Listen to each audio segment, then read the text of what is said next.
Okay, I am Emma's supervisor today and I will be asking her a few questions regarding her course qualification. Okay, hi Amy. Hi Emma.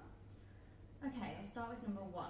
Explain the learner cohorts that you will be training in the future and how you will aim to meet their expectations.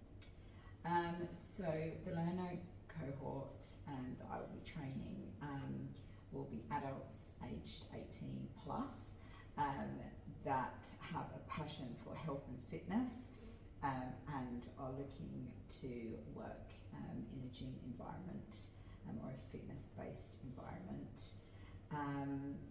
How I will meet their expectations is firstly by understanding the needs by conducting a pre-training assessment to gauge the current knowledge and skills and expectations of the learners. I also want to set out the clear objectives,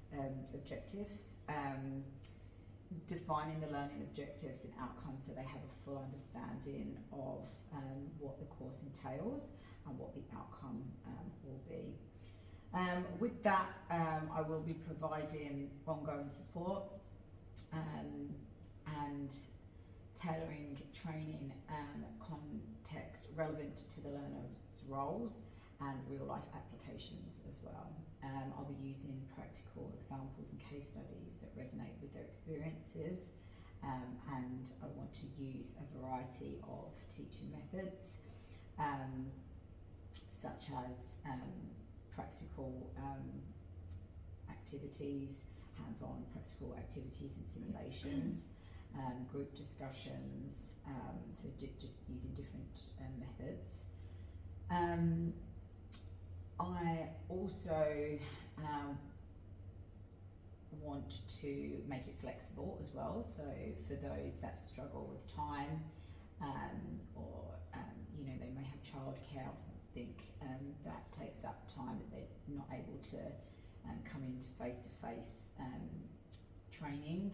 I want to offer online facilities as well, and self-paced learning, even evening classes, so that it can be flexible around the learner. And that's pretty much how I will meet their expectations. Perfect. When completing the previous parts of the task, particularly the trainer skills matrix, what were the main gaps you identified? The main gaps I identified was the technology knowledge. I felt like there was limited understanding of the advanced anatomy and physiology side of things, and insufficient knowledge of exercise principles that are specific to fitness training. I also felt that there was lack of ability to design individual fitness programs, which is obviously important when working in a gym or designing plans for gym members. Limited experience in periodisation and progression models. Again, that is something that is important and is required for people that are looking to train and advance their training. So I feel that that was kind of missing, that side of things. And probably the inability to accurately monitor and evaluate client progress as well. There was lack of that in the skills matrix that I found out. Lack of knowledge and skills to work with special populations as well. So the elderly and the pregnant clients and even individuals with chronic conditions. I felt like there was not enough experience or training in that area. When completing the previous parts of this task and reading the trainer job description and the training and assessment policy and procedures, how do you rate your knowledge of the VET sector to date? What are the main areas where you will need to learn more? I think one of the things I realised that I probably need to understand a little bit more is how to develop and update training packages, including like the competency standards, the assessment guidelines and qualifications. So that's probably an area that I'd need to improve my knowledge on, as well as the knowledge of the standards for registered training organisations and other regulatory requirements that govern the vet sector. So then probably two areas are where I need to probably just update my knowledge a little bit more, further my knowledge in those areas. So that's Outline how you may plan to get started working on your professional development goals. I think evaluating my current skills and knowledge is probably the first thing that I would do, just to see what my strengths and weaknesses are, what areas I need to improve on, reflect on career aspirations as well. Where do I see myself? What areas do I want to work in? And what am I passionate about as well? So that's how I would start looking at where to go with improving or enhancing my skills and knowledge. Gathering feedback as well from colleagues and mentors, just to gain a little bit more information on areas that they think that I could improve on as well. You making sure that my goals are specific, measurable, achievable, relevant and time bound, which is obviously important when deciding on improving my skill set. I think identifying resources as well, so seeing what resources are available, whether that's courses, workshops, physical material like books. I think shadowing, so workplace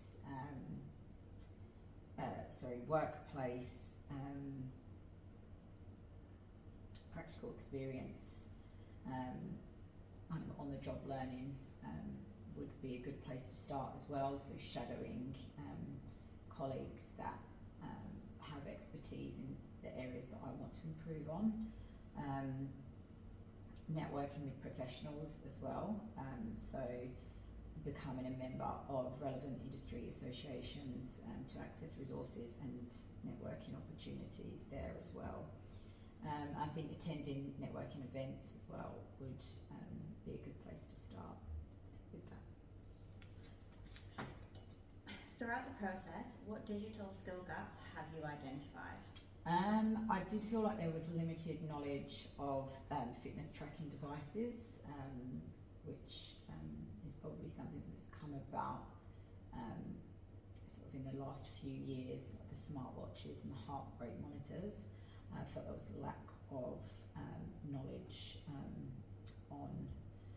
the tracking devices, and inexperience with fitness and wellness apps for tracking progress and monitoring workouts as well. Again, probably something that's come later down the track, that just seems to be missing in this qualification. I think there's gaps in skills needed to design fitness programs, and limited skills in using social media devices, like platforms for marketing and engaging with customers and retaining customers that way as well.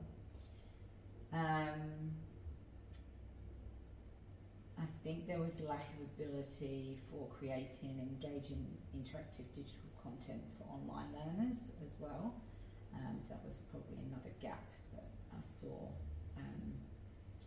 another digital skill gap I saw. And probably lastly, the lack of skills in using spreadsheets and fitness software.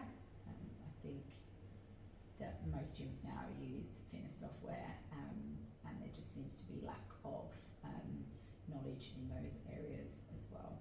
And so, yeah, that's what I found. Thank you. Yeah. Does that answer all your questions today? Yes, thank you. Yeah.